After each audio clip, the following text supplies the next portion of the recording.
బోయపాటి గురించి గారికి నేను ఎన్నోసార్లు గురించి ఆయన గురించి చెప్పాను. మేము ఒక సినిమా అయిందంటే రెండో సినిమా గురించి ఆలోచించాం. అంటే రెండో సినిమా అంటే నా ఆర్డర్లో అయితే అది ఏది ఫస్ట్ సినిమా మంది అఖండానా అట్లా అనిపిస్తుంది. రివర్స్ ఏదో ఫస్ట్ పిక్చర్ సింహ అయిన తర్వాత మేము ఎప్పుడు లెజెండ్ జరిగేటప్పుడు సింహ గురించి మాట్లాడుకోవడం, దాని రికార్డుల గురించి కానీ దాని అసలు దాని ప్రసక్తే రానివ్వలేదు ఎక్కడ. అదే మళ్ళీ అఖండ చేస్తున్నప్పుడు లెజెండ్ గురించి మాట్లాడుకోలే. మేము రేపు జరగబోయే సినిమా గురించి కూడా మేమేం మాట్లాడుకోము. మేము మాటల మనుషులం కాదు, చేసి చూపిస్తాం అంతే. మా వైబ్రేషన్స్, మా ఈ తరంగాలు, మా ఆలోచనలు ఒకటే. అంటే మా మాట కలిసింది, అలాగే మా పదం కలిసింది, అలాగే మా అడుగు కలిసింది, మా భుజం కలిసింది.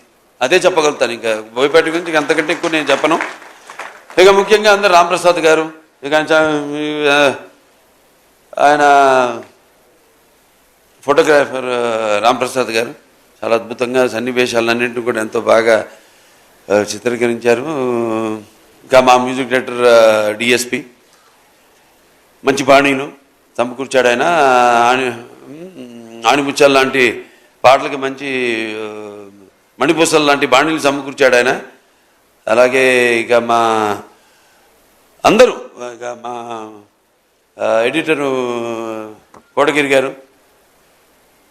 అలాగే మా ఆర్ట్ డైరెక్టర్ ప్రకాష్ గారు, అందరూ కూడా ఎంతో కష్టపడి ప్రతి ఆర్టిస్టులు ఉన్నారు ఇక్కడ అందరూ. ఇక్కడ సోనాల్ చౌహాన్ గారు అటు అందంతో పాటు ఆవిడ నటన అదర్ డైమెన్షన్ కూడా. అంటే ఒక నాణ్యానికి రెండు వైపులా ఆవిడ అటు అందం ఇటు అభినయం రెండింటిని కూడా ఎంతో బాగా ఆవిడ న్యాయం చేసి, అలాగే రాధిక ఆప్టే ఆవిడ, అలాగే ఇక ప్రతి ఒక్కరు కూడా.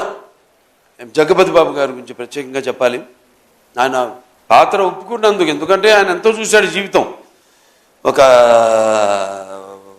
కుటుంబ హీరోగా ఆయన ప్రారంభించి ఆయన ఈ యొక్క నటన అట్నుంచి మరి ఇటువంటి పాత్రను ఆయన ఒప్పుకోవడం. ఆయన బోయపాటి గారు అంటే నిజంగా అది విలన్ కాదు, అందులో అదొక పాత్ర అంతే.